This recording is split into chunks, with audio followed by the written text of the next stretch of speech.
Good afternoon to all the crypto enthusiasts out there. Today we have a very interesting thing to do, and that's a technical analysis, something else we do on our channel. So for those that don't know, this is our second channel. We do have the biggest technical and fundamental analysis channel in Macedonia for macroeconomics, crypto, and for geopolitics.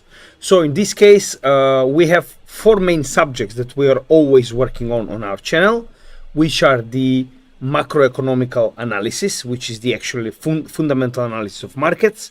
In the same time, we were working on blockchain analysis when we are analyzing separate projects in the blockchain sphere. We have occasional videos about geopolitics, only geopolitics that is connected with the actual economical markets and obviously blockchain.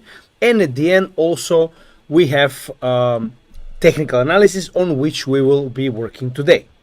Now, the first thing that we were going to talk about is the unemployment rate that is going to be released during the day tomorrow in USA, because this unemployment rate is critically connected to the blockchain markets, believe it or not, and we're going to explain exactly how.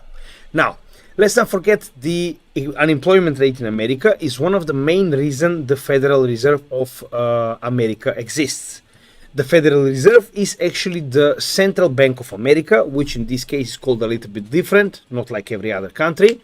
And the two mandates that the Federal Reserve has is one, to keep the unemployment rate below 4%, and the second one is to keep the inflation rate below 2%. We're not going to talk about the inflation today because the rates of inflation will be due for October, obviously, somewhere in the middle of November. We're going to be talking about the unemployment rate because it's due tomorrow on the 1st of November for October. Now, why is this important? This is important because in the coming dates, exactly, on November the 7th, that's next Thursday, we will be having the next Federal Reserve meeting, which is deciding on the monetary policy of the US dollar and obviously of the USA. Now, why is this important? As we were saying, to keep the dual mandate and to balance these two forces that it needs to control, the Federal Reserve, it does that with its rate cuts and rate hikes. So practically by adjusting the interest rate of the money that it produces and lends into practically existence to all the commercial banks and the government of USA, it practically, with this instrument, the interest rates, adjusts the unemployment and the inflation in USA. So how does it do it? In this case, since we're talking about unemployment, the Federal Reserve has two ways of adjusting the economy. It has quantitative easing and quantitative tightening.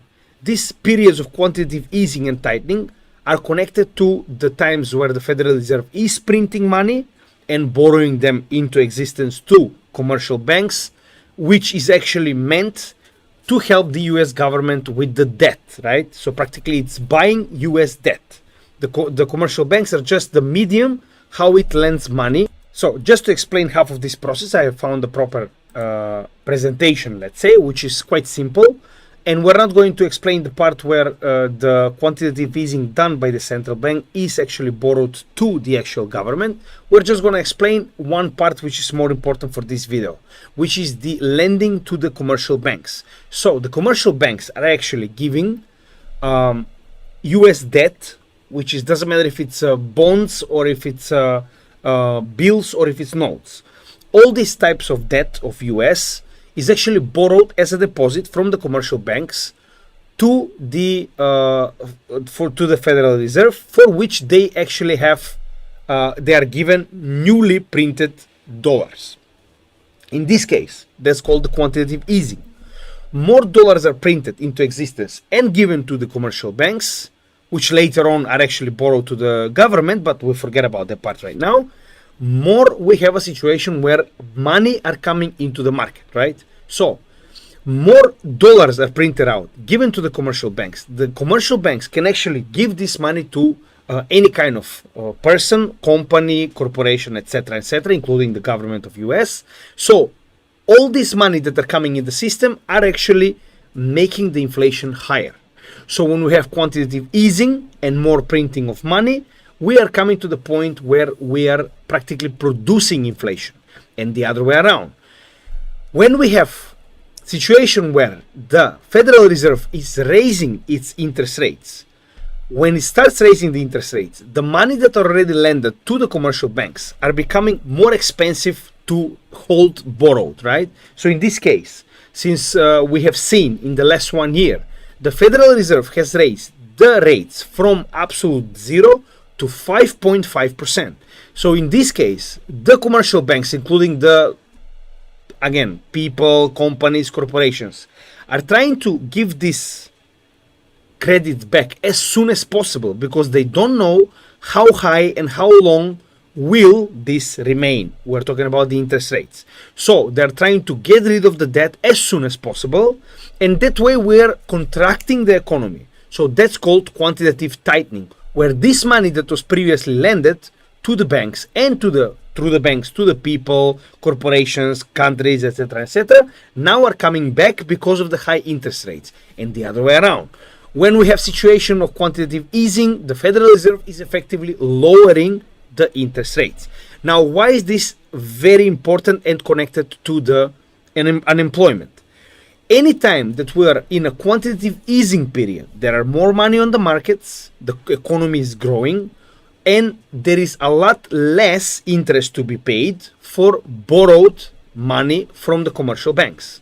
So in that case, we have a situation where the unemployment is getting lower and lower and lower, right? Because everybody can borrow more money. They can open, let's say, bigger part, some kind of a, let's say, addition to your company, more product, you need more people, etc., etc. Now, the other way around, when we have a situation where you need to pay back this credit in a higher interest rate, then obviously you adjust to the situation and you start contracting. You're making your business smaller, you're producing less, because that way you're lowering the risk of actually getting your business practically to collapse in this high interest rate environment. So practically, as you can see, the unemployment is directly affected by the periods of quantitative easing and quantitative tightening, because quantitative tightening makes the economy shrink, makes the unemployment higher, and the other way around. So the Federal Reserve, by adjusting the interest rate up and down, adjusts the actual unemployment. And what is the effect that we have on the crypto market? The moment that we have quantitative tightening and everything gets a lot more expensive because of the interest rate that are higher, we have less money on the market because everybody is giving them back, which means less money to buy risky goods like cryptos, stocks, etc., etc. On those environments, obviously, the prices of crypto and anything else we are investing in, we're talking about aside from American debt and holding our money in fiat, is practically not profitable to invest in. And the other way around, when we come to quantitative easing and there are more money on the market, we have devaluation of the dollar. More money are printed, more money are inserted in the system, less the dollar has value. When the dollar falls in value, we have higher value of everything else, including the cryptos that we are actually investing in. Obviously, I'm talking about cryptocurrencies, just I'm shorting it into cryptos. Now, when we have explained this, right, we're going to explain a little bit about the cycle between practically the dollar and, in this case, the rates of the Federal Reserve together with Bitcoin, but that's a little bit later when we get to the technical analysis. Now, when we know how this functions, the idea that we are above 4% gives us, let's say, precise idea that the Federal Reserve needs to lower their interest rates in preparation for this next event, which is called, again, the quantitative easing. And since we are above 4%, this practically for the Federal Reserve, it's alarmant. So in this case, we have a situation where this is unstable. And if they continue with the high rates, they are going to make the unemployment rise, right? So we have a situation where it rose to 4.3%. Now currently it fell down to 4.1%. But if they don't continue lowering rates, we're going to see a situation where it continues growing unstably. And this is something that the Federal Reserve does not want. You don't want your population to be obviously unemployed. Now, having that said, For the next meeting, which is coming on the 7th of November, let's not forget tomorrow we're having the next unemployment rate. And in this case, we are winning anyway. If we have a situation where the unemployment rate continues falling, and as you can see here, we have a situation where trading economics is expecting for it to go higher, 0.1% from the current situation, although the consensus of the market is saying it's going to stay the same. So stay the same or get lower is still going to be good for us. Why? Lower the practically unemployment, less reasons for the Federal Reserve to hold the interest rates high. The other way around, if we have a situation where the unemployment starts rising uncontrollably, more reasons for the Federal Reserve to lower the rates even further, even faster.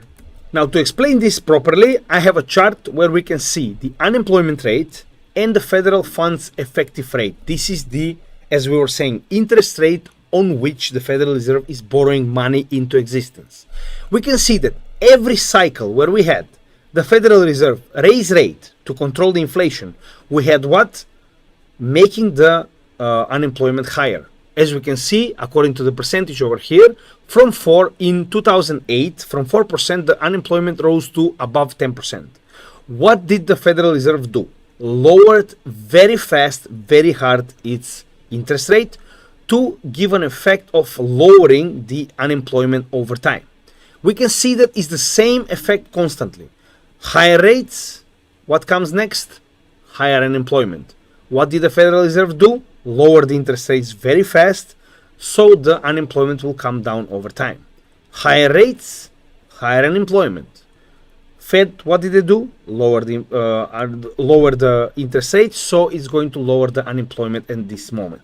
Now, this is a little bit older chart because currently, in this cycle from 2022, we have managed to get the Federal Reserve to raise its interest rate to 5.5%, something unseen, as we can see from this chart, in the last practically around 15 years, from 2008.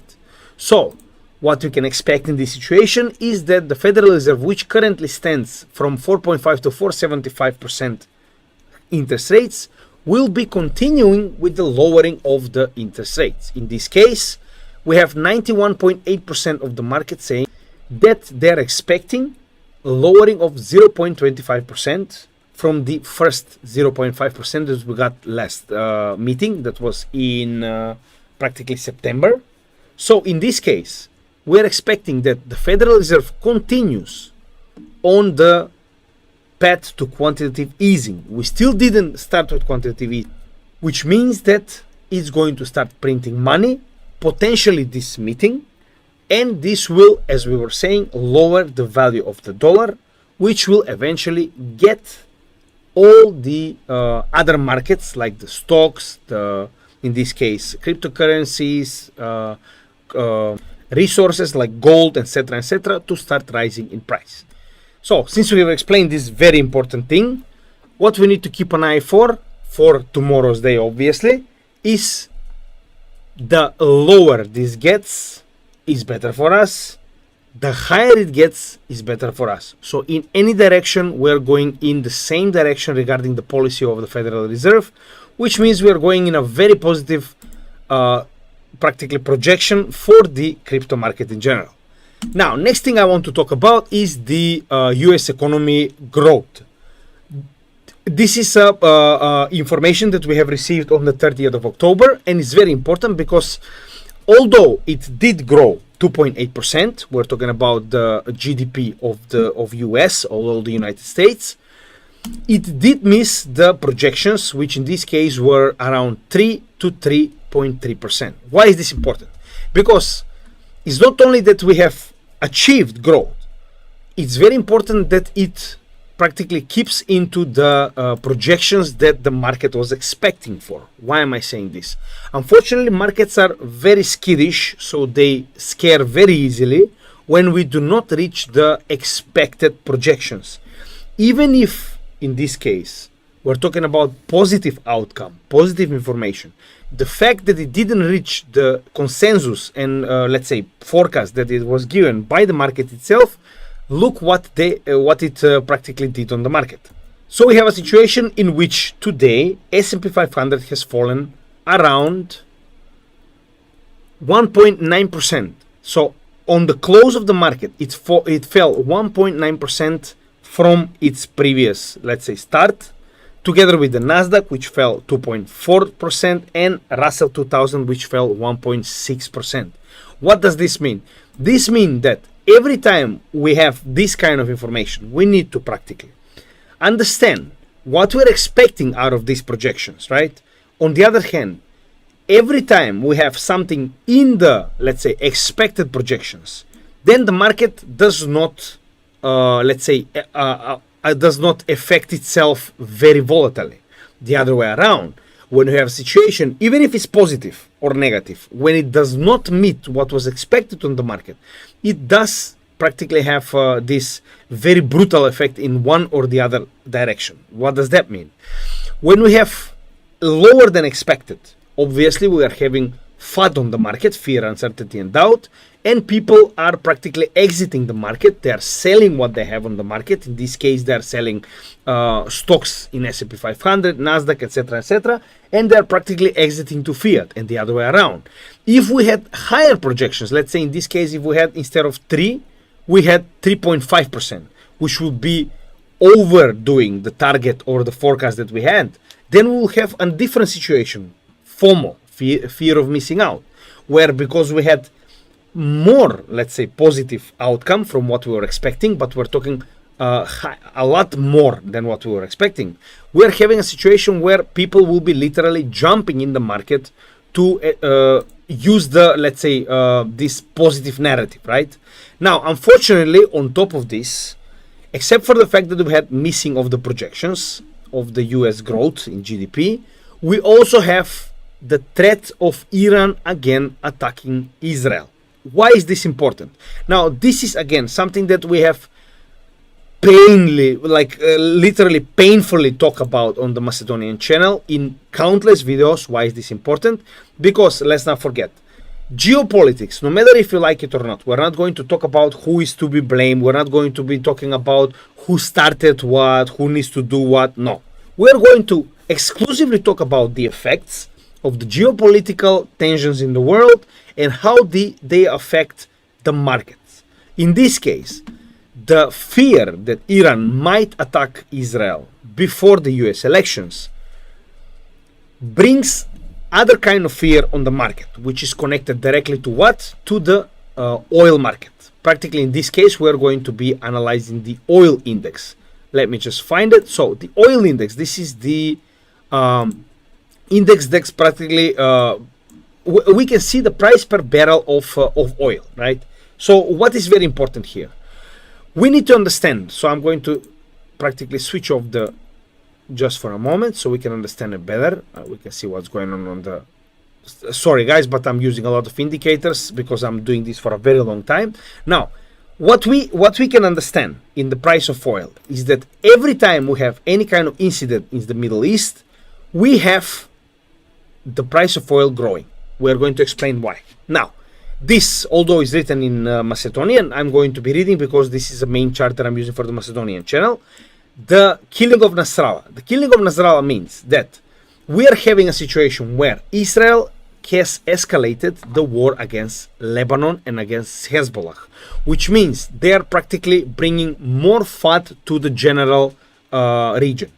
In this case, let's not forget that the whole region is very rich in oil, and this escalation for the Western powers represented by Israel and, let's say, Middle East powers represented by Iran, where the proxies of Iran are Hezbollah in Lebanon, Hamas in Palestine, the militias of Syria and Iraq. So all these countries, including Yemen, are practically, let's say, in the coalition with Iran. Now, why is this important? Because every time you attack any of these allies of Iran, you're getting closer and closer to war with Iran. Iran in this situation is in control in the two of most important passages where the biggest amount of oil in the world is passing. Why? This is the Strait of Hormuz in the Bab el-Mandeb Strait. Through the Red Sea and the Suez Canal, we're having around 15 to 20% of the global oil passing one way or the other. And this passage is directly controlled by the Yemenis Houthis, which are militia directly funded by Iran. On the other hand, the Hormuz Straits, which is even worse, is controlling 30 to 40% of the oil, not only practically in this case, everything that is produced in the Middle East. And we know that all these countries are big producers of oil. Practically all this oil is controlled by Iran by controlling this Strait of Hormuz. So in this case, this kind of escalation where Israel is starting a war with Lebanon, bombing Syria, bombing Iraq, bombing Iran, bombing Yemen, is just making the probability higher that we're going to have a regional war where Iran can produce an oil shock. Why is this important? If Iran produces an oil shock, it will make the price of oil higher. Why am I saying this? Because if you stop this, both of them, we're talking about the straits where you have all this production and transport of oil, you're going to make a shock of the price of oil because there is not enough oil in the world. We're talking about daily millions and millions of barrels of oil. And in this case, if we compare this to the price of dollars, because let's not forget that in this case, the dollar price is directly connected and practically in some cases influenced by the price of the oil, right? Let me show you. Look at this. Now we're going to switch off all the indicators for you to understand this a lot better, because by understanding this, you're going to understand very important why the geopolitics that we are having, we are seeing right now in the world is very important when we're talking about the Middle East. Look at this. Every time the oil price was falling, even in the way it was falling, the dollar was following. When it was rising, the dollar was rising. When it was falling, the dollar was falling, right? What do you see here and why is this important? Because 4 out of 5 transactions in the world, so practically around 90, let's say 80% of the transactions in the world of oil are still conducted in dollars, which means more oil you need to buy, more dollars you need. So what's happening? Every time there is any kind of escalation in the world, we're talking about the Middle East, and we're going to go back to the daily chart. Like for example, over here I have several certain points that were escalations between these two countries, which affected directly the price of oil and the price of the dollar. Watch this. So the killing of Nasrallah, which is the leader of Hezbollah, started a monumental movement of the price of oil. Watch this. The next happened is practically Iran bombing Israel. It continued this escalation and rose the price of oil, rose the price of the dollar. Later on, we had Israel bombing Iran. The same day, we had a big jump in the price of oil. Now, when we're expecting that Iran will hit back at Israel for what we are seeing is tit for tat escalation, what do we see now? We see rising of the price of oil, and we're expecting that the same will follow with the price of the dollar. And again, from the beginning of the video, why is this important? Because the higher the dollar gets, the more problematic is for everything else, in this case for Bitcoin. Now we're going to show this chart just for you to understand on both occasions why is it so. So everything that is influencing the dollar to go higher is negative for the blockchain industry, for, I don't know, investing in stocks, investing in resources, investing in anything. And the other way around, anything that influences the dollar to go lower is always good for everything else, in this case including the blockchain industry. Now, since we have explained this, I would like to explain to you about the beginning and the connection between the Fed funds, the dollar, and the cycles of Bitcoin. We're not going to go into anything else, but we're going to explain directly for Bitcoin, and we're going to put also S&P 500 like a representative from the traditional finance, right? Because this is the biggest index that we all know, right? But we're going to add it a little bit later for you to understand first, so we don't make the chart a little bit too confusing. Now, what do we have here? We have the federal funds rate, right? This is practically the interest rate of the Federal Reserve. Every time the Federal Reserve is raising the interest rate, as we were saying, it makes the amount of dollars on the market less and less.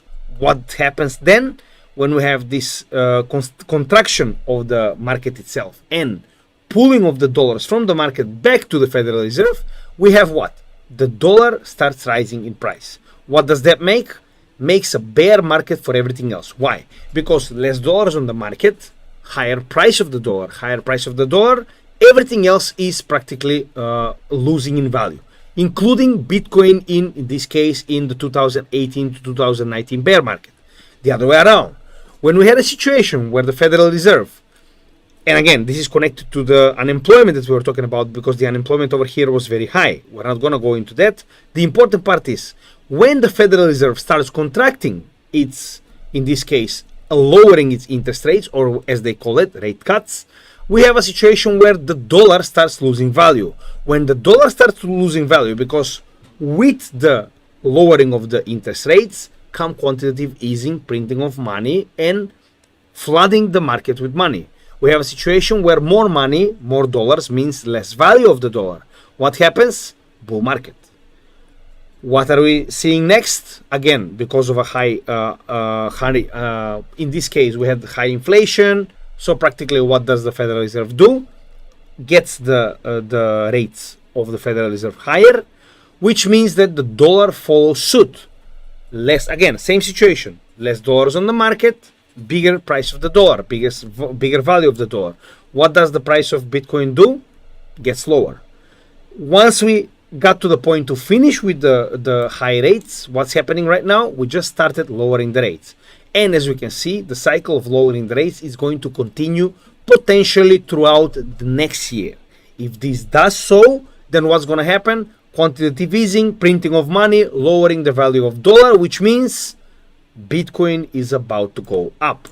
And we're going to add S&P 500 for you to see that this is not only for Bitcoin. We can see that every time that, as we were saying, lower interest rates, lower value of dollar, S&P 500 rises. Higher interest rates, higher value of dollar, S&P 500 lowers. And the other way around, right? So I think this is quite clear for you to understand that what we are seeing right now is just a normal cycle where the Federal Reserve, with its lowering of the interest rates, are going to practically bring us a big momentum into the next bull market. Now, we're going to talk about also what's happening with the Bitcoin spot ETFs. Another very important fact that we can see, that is, as we can see, very, very big on this situation, is the idea that we have enormous buys by the Bitcoin spot ETFs. Since January 11th, as we were saying in the beginning in the first video, we have a situation where the institutions in America, through these Bitcoin spot ETFs, can directly buy Bitcoin and hold it. As we can see, the biggest accumulator, let's say, of Bitcoin in the market is BlackRock. As we can see, from 14th of October, BlackRock is buying. These are tens and hundreds of millions. 14th of October, $80 million worth of Bitcoin. 15, 288, so on, so on, so on, so on. Last 2 days, 642 million, 872 million dollars of Bitcoin accumulated in 1 day. In 1 day. So this is just for you to see how much the institutions are buying right now, and obviously what they're preparing for in the, let's say, not so distant future. Now, before we start with the actual technical analysis, what I want to show you is that also we had a big amount of long liquidations. Again, who knows about leverage trading knows exactly what I'm talking about. Later on, we will do special courses where we're going to explain everything you need to know regarding technical and fundamental analysis. For now, we're talking practically, especially to people that, let's say, have a little bit of basic knowledge. Once we have these courses ready, trust me, guys, you're going to have them on the channel itself. But for now, I want to, first of all, explain to you and, let's say, demonstrate to you that I really do know what I'm talking about when we're talking about the general macroeconomics, geopolitics, and the blockchain markets. Now, what we can see is that the moment that we got to the previous all-time highs, as you can see, this is the green dots, as we can see here, this is the previous all-time high.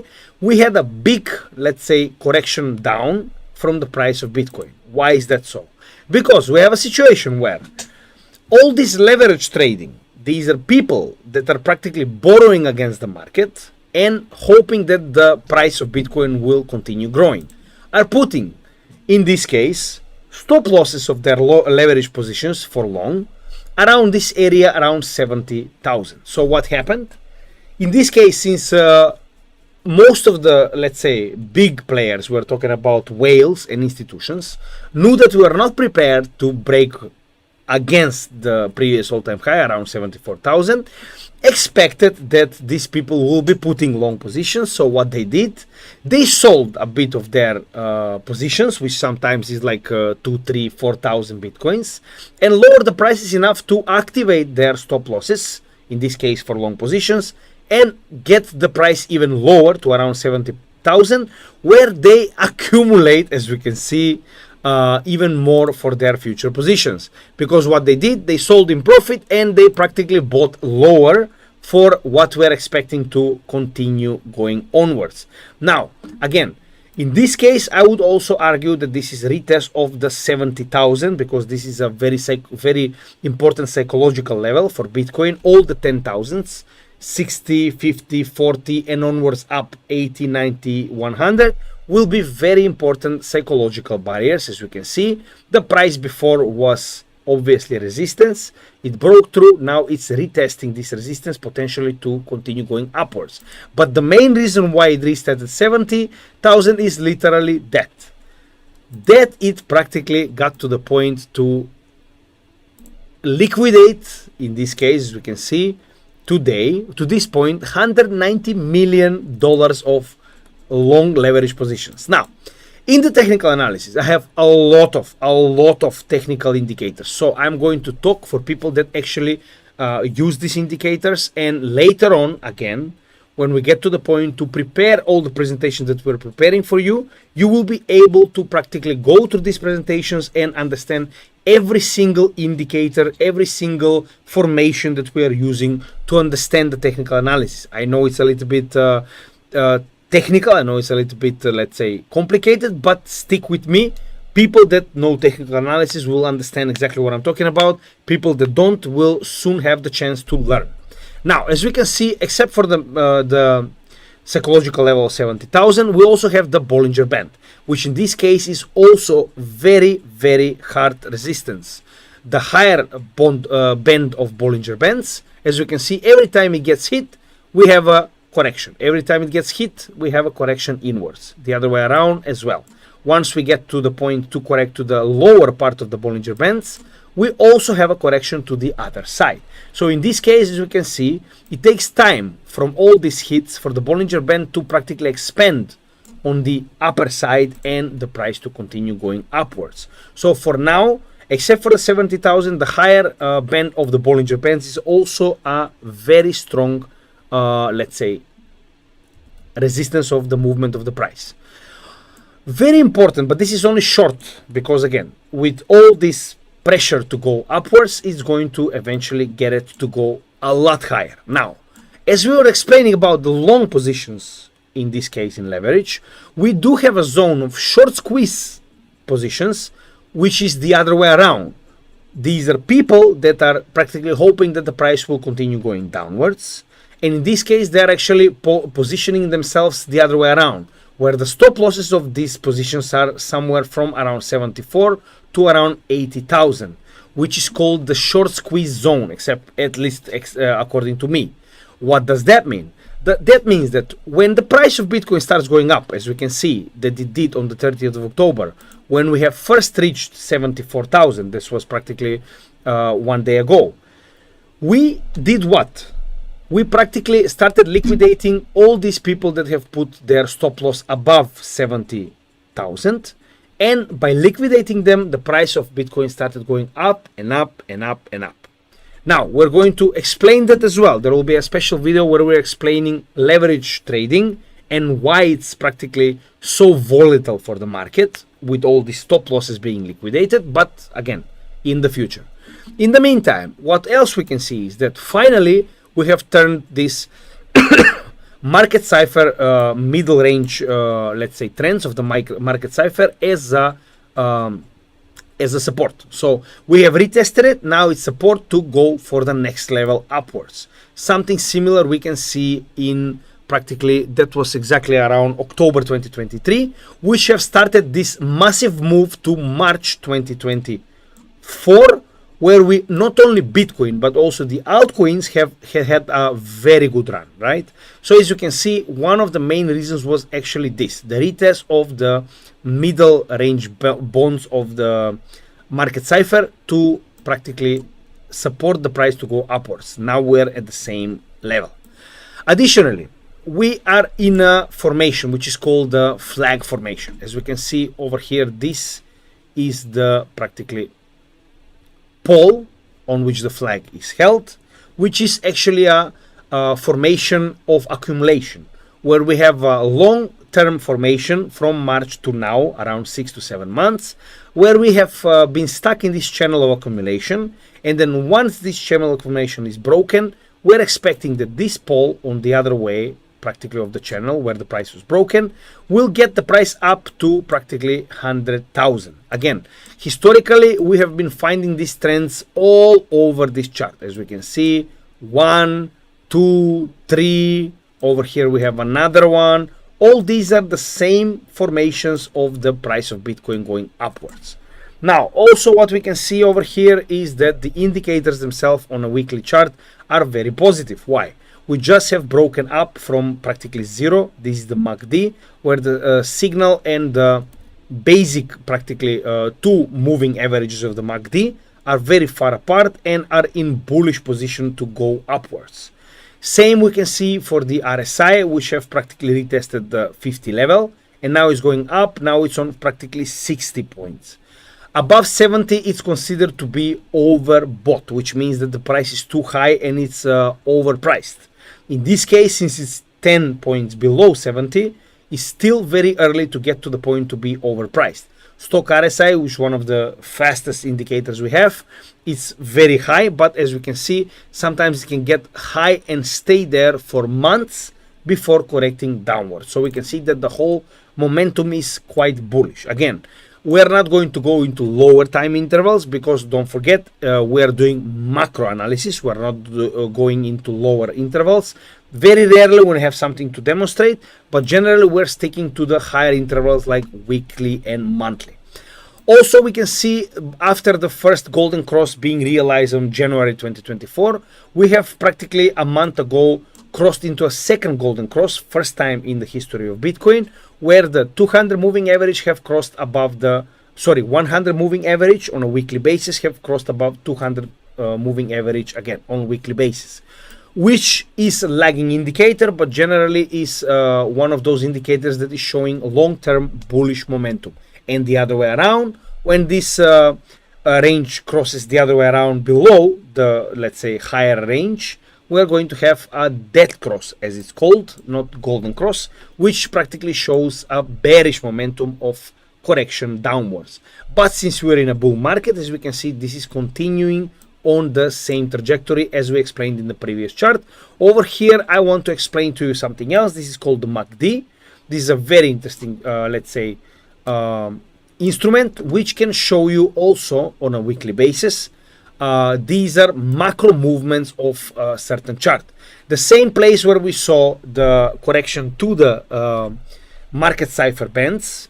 In this case, we can see that from this point, the MACD, practically in this case, the signal and the basic lines got far apart from each other. They crossed and they got far apart, where this represents a bullish momentum.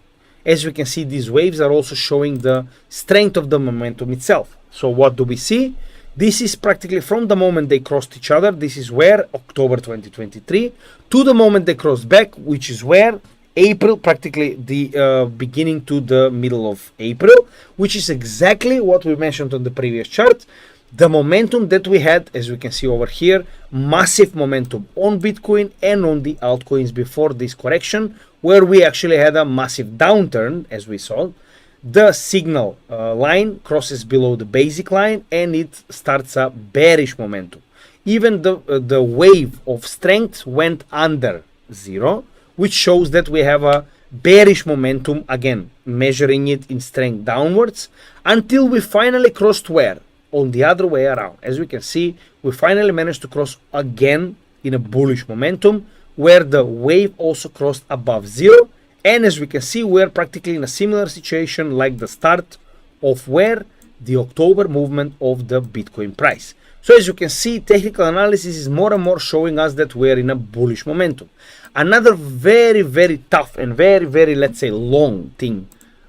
This is certain high level, I would say, analysis that we are doing on our channel, especially the Macedonian, since over there we are quite advanced. We have been doing the Wyckoff accumulation phase. And throughout the whole bear market, we have been, with the Macedonian crowd, following step by step the actual Wyckoff accumulation. As we can see, this is a massive Wyckoff strategy. This is one of the most famous economics in the world, which has practically done decades of work on this. It's not a strategy, it's just following the market. These are the normal cycles of the market, where we have a phase of accumulation, then we have a markup effect, and phase of distribution, where all these big players are selling.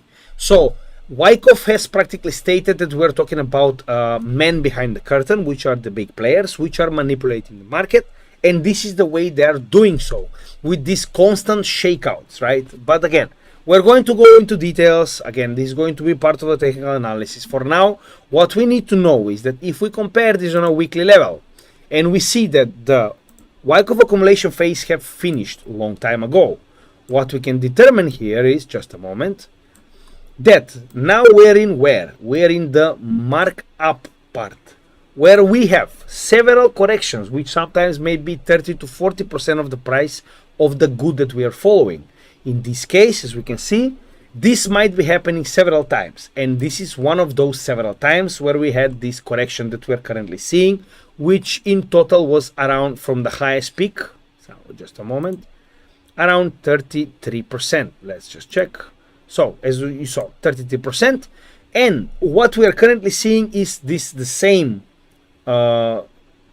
formation, the flag formation that you have seen, is practically part of the Wyckoff markup formation as well. So with the Macedonian channel, as you can see, we've been following Wyckoff accumulation and distribution closely for all these massive movements on macro level of the Bitcoin chart, and we're going to continue following this into the next cycle until we get to the point to come to the distribution phase, which we have perfectly coordinated the next bull market, and we have helped Macedonian crowd to practically enjoy, in this case, let's say, perfect positions for selling in the previous bull market. Again, this is not a financial advice, this is just what we do on the market, and if this can help you, it's going to be a good job for you to practically learn it. But again, slowly we're going to go to the point to actually provide for you excellent education, and it's going to be in technical analysis, going to be one course for technical analysis, one course for fundamental analysis, where you're going to learn everything you need to know generally about investing, about the strength of crypto against anything else that is on the market, stocks, gold, bonds, etc., etc. And obviously we're going to continue onward slowly, because again, this is just the start of the channel. I was doing this in Macedonian for practically 3 years, and we have more than 1,300 videos. So you can imagine we need time to build the material for the English channel as well. So stick with us. If you like this, trust me, it's going to be a lot more from it. And as you can see, we have also this massive channel that we are following since the beginning of our practical technical analysis. As we can see, all these peaks are the end of the bull markets in 2013, 2017, 2021.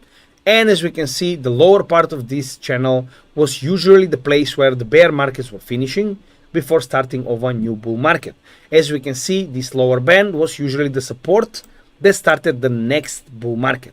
And if we compare, especially this one, from the actual bottom, as we can see over here, to the actual top, if we just copy this full bull market from the bottom to the top, there's the 2013 to 2017 bull market. And if we put it on the actual bottom that we have achieved in 2022, what we can see is that practically we are having the same projection of keeping the price of the Bitcoin chart on the lower band of this channel until we finally break out, which is practically more or less to be due now. Because of the, first of all, the Federal Reserve and its quantitative easing, but also because of, if we compare, these are all the halving dates of all the previous cycles. If we compare what is currently the position of the halving, so as you can see here, from where it happened, that was April of 2024, to where we are right now, we can see that it's 6 months, right? So if we compare what was happening 6 months into every previous cycle from the halving to this point, we can see that this is the moment that the price started going up, right? If we compare this one as well, so we need 6 bars because this is one bar is 1 month. Okay, 5, just a moment, I need 6, sorry, my bad. As we can see, this is the 6th bar where the price started going up, right? So from this point onwards, we had only upward movement. So since none of the previous cycles are identical, but they are very similar, we are expecting that we are very close to practically the momentum of finally coming upwards, right? And let's not forget the best for last, that we are heavily invested into altcoins. So 100% of our portfolio is in altcoins, believe it or not. So far in the previous 2 cycles, we have had very good, let's say, results by holding our inventory, in this case, practically portfolio in altcoins. Trust me, we're going to do update of portfolio. You're going to see exactly what we hold in which percentages. But for now, what I'm trying to say is that every time we had a situation where the Bitcoin cycle got to the point of this banana movement, as they call it, or this explosive movement upwards, we're coming to an effect where most of the profits of Bitcoin are practically coming into Ethereum, first of all, which is the second largest cryptocurrency, and then onwards to the large caps, which are the top 20 coins by market cap, excluding the stable coins, obviously, and then onwards into full-blown alt season where literally these profits are coming into everything, including meme coins, scams, into everything. So practically we're into the best part of this bull market, and one of the reasons we have decided to do an English channel is because this part from this moment onwards is going to be very profitable for people that actually manage to get in time into this market. Now again, don't forget, this is not a financial advice. I am not telling you that you need to buy or invest. I'm just telling you, according to all our, let's say, technical and fundamental analysis, we are about to come into a situation where all this is going to be very profitable for the people that are already on the market. And just for your information, we have been accumulating heavily by the time that FTX collapsed, which is exactly here. So the biggest part of our portfolio have been allocated into the market when FTX collapsed, which the prices were ridiculous on all the altcoins. So this is what we had for you today. I hope you enjoyed. Obviously, if you did, I would ask you to follow us on Facebook, and obviously on Facebook you can find all of our practically social media, Twitter, practically Instagram, and our YouTube channel. And on our YouTube channel, this is the first video we did. Again, trust me, it's 1,300 video on our previous channel. This is just the first video here. So if you haven't watched it, this is practically our in-detail analysis about the US elections and what we're expecting on a macroeconomical, geopolitical, and blockchain level to bring from every candidate in the elections. In the same time, in the description of this video, you can find the practically everything we talk about in the video, in which part of the video itself, our social media, and obviously we would like you to like, share, subscribe, and comment, and as well subscribe to our channel so you can follow in the next materials. Thank you, and until next time, enjoy your day from Crypto Slavia.